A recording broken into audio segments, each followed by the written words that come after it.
Whether your business is small, medium, large or extra large, there's a retirement solution for every type of business. oldmutualsuperfund.co.za.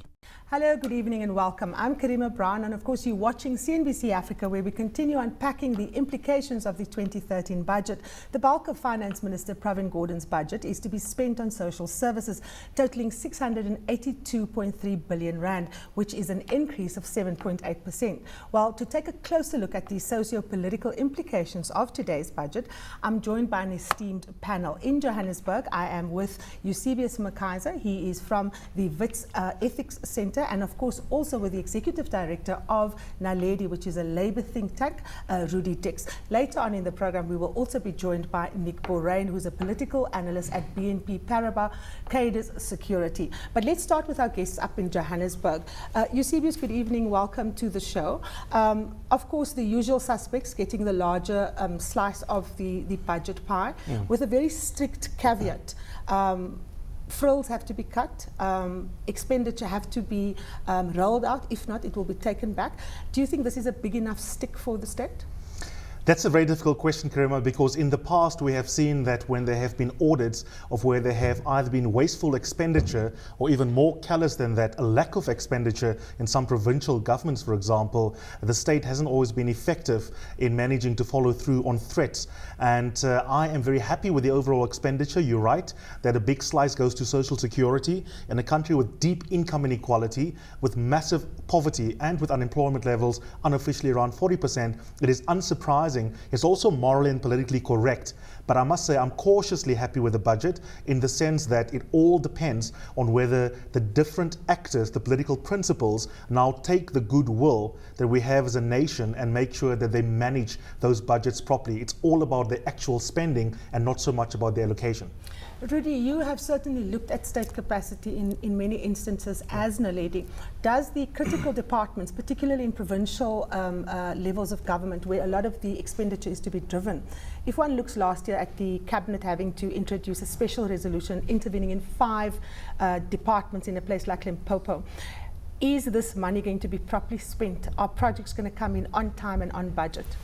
Well, again, I think Eusebius is right. I think that's very important, and that kind of announcement that is made in the budget is something that has happened before. I think it's fairly critical. I think also that there's a particular unit that has been set up in Treasury, because it's not only provinces, it's local government also, where there are going to be massive infrastructure projects that I think are also just as critical and has to be delivered. So it's important for us to be able to develop adequate monitoring and performance systems in government to be able to ensure that that is met and that those monies are spent. I think the idea of trying to, for example, put adequate planning in place, and so of course the minister talked about a 2-year process, of planning for infrastructure investment as part of a critical process in terms of money allocation. I think that helps in terms of better planning and spending, of course, at the end of the day. Of course, the teachers are going to be happy with the fact that they are getting an increase. A lot of people will argue that they don't necessarily deserve it. You've done a lot of research on entry levels for teachers, which are quite high, but of course the difficulty is the remuneration for those with experience, and that's where we fall down and we can't keep them. Do you think that this is an attempt to reach out and retain skills, particularly in a critical area such as education? Absolutely. I think that's going to be fairly critical. Not only education, health services, justice, and across a number of other public service jobs that are also critical and scarce, where scarce skills are important.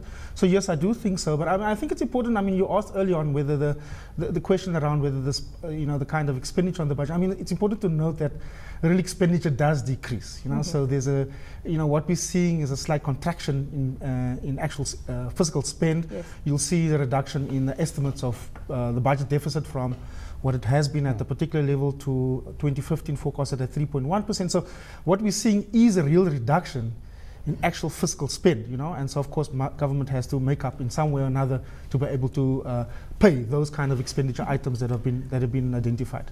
Let us bring in our analyst down in Cape Town, Nick Borrain, who's a political analyst at BNP Paribas Credit Securities. Nick, we've been chatting here with the analysts, and I hope that you've been able to listen in on our conversation.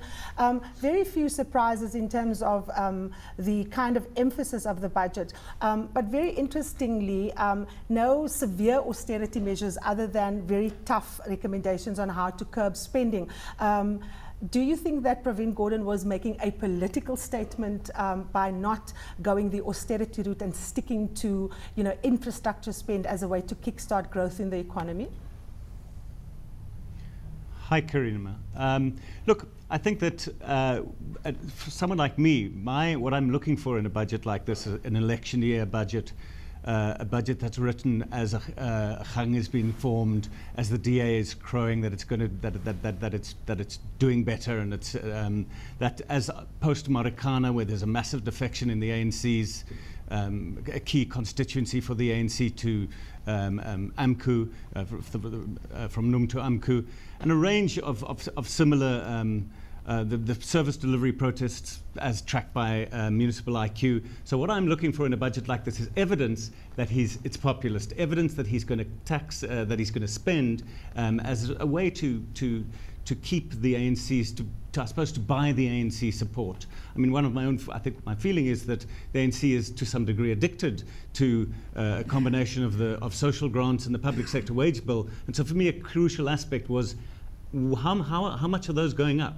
in real terms into this future? And I mean, my answer to that question is fairly balanced, and I think it has gone up. It's gone up significantly. The public sector wage bill, which is 38% of non-interest government spending, has gone up.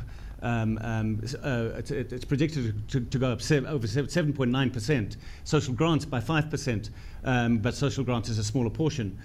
This is serious. These are, I think he's worked in the space, but it's a very narrowing fiscal space. And ultimately, it's about those who lend South Africa money to finance the gap. Mm-hmm. Are they going to be happy? Are they going to trust him? Has he hidden anything? Are his revenue projections over the next 3 or 4 years realistic?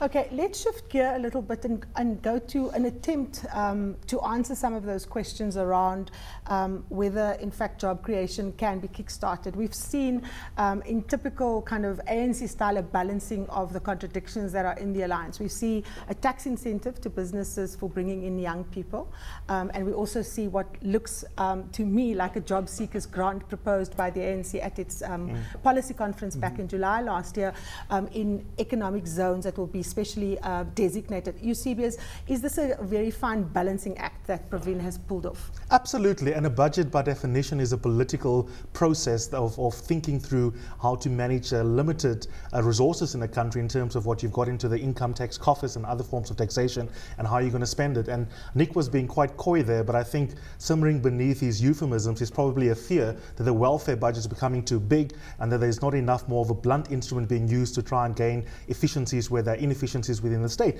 And I think you should put it that bluntly because those are real concerns. But anyone who's got half an historic brain will appreciate that Pravin Gordhan had to ensure that social security remains the biggest allocative space in terms of where the budget goes, Karima. And I think when it comes to unemployment, to answer you more directly, of course it was an attempt to say, we want to delicately intervene in debates like the youth wage subsidy, we might call it something else, a job seekers one.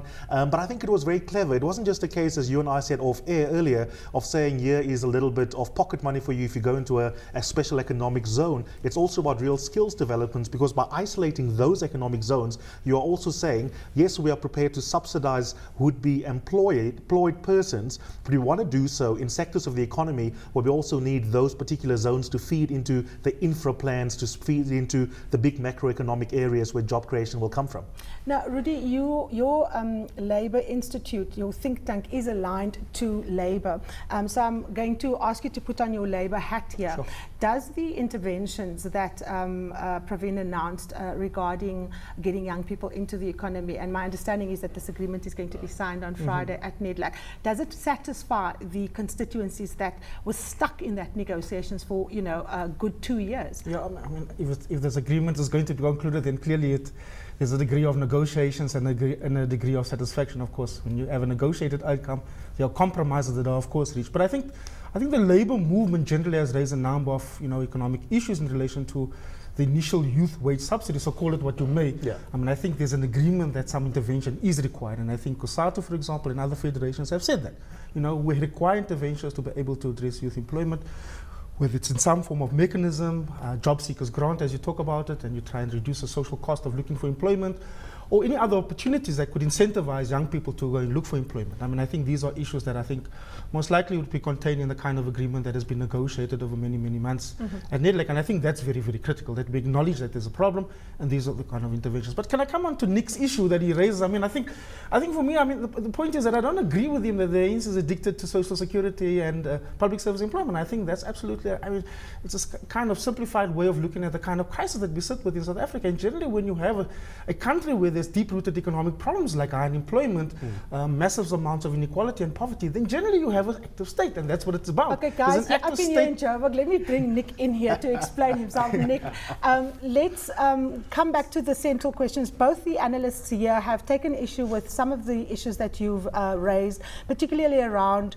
what analysts like to call the ANC's inability to define what kind of state it wants. Does it want to be a welfare state? Does it want to be a developmental state? My question to you is, why can't it be both?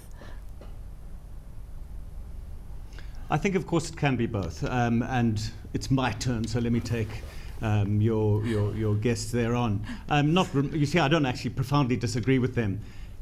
But let me put it this way. 1999, ZANU-PF conference. The door was broken down by war veterans. Their pension fund had been looted. The Mugabe regime recapitalized the pension fund by borrowing money, $2 billion American worth of American dollars, and it almost the fiscal cliff. They fell off the fiscal cliff. Now they were dependent on those forms of patronage. Now I'm not suggesting for a second that social grants are a form of patronage. They have saved undoubtedly hundreds of thousands, perhaps millions of lives in this country. There is no more efficient method of getting money to the poor than the social grant system that we have. But we've got to acknowledge that there's a major contradiction building up in this. We can't go anywhere if 50% of our non-interest spending is caught up in, well, just the public sector wage bill and social grants. Now, those are going to be tensions in policy formulation going forward. To back away from that would be, well, I would like to suggest catastrophic. There'd have to be, well, what are we going to have, a Maggie Thatcher to come and brutally change the, and we know what the consequences of this country will be. And at some point they will have to back off. We can't afford it. We have to, as Pravin Gordhan constantly says, move from consumption to investment spending. Yeah, well, it's getting very hot in here. My analysts in Joburg are putting up their hands like boys in class for their chance to speak. Me, man. Let me get Rudy in. I'm going to close with Eusebius. No one disagrees with the fact that employment is central and pertinent, you know. That's what we need to do. And I think the minister correctly coins it by saying that, you know what, most central to all our economic issues and the program that we need to develop jobs. And I want to say, qualify that through decent jobs, because decent jobs are critical. You know, they deal with social security, they deal with health and safety, they deal with improved living standards. So that's quite critical. Jobs are pertinent, you know? Okay, guys, I have to call a halt here. We have to pay the bills. We'll take a break now, but when we come back, I'm going to give Eusebius a chance to go for Nick. We're taking a short break now, but when we return, we continue our analysis of the post-budget vote speech with an emphasis on the socio-political implications of the 2013 budget vote speech. Don't go away.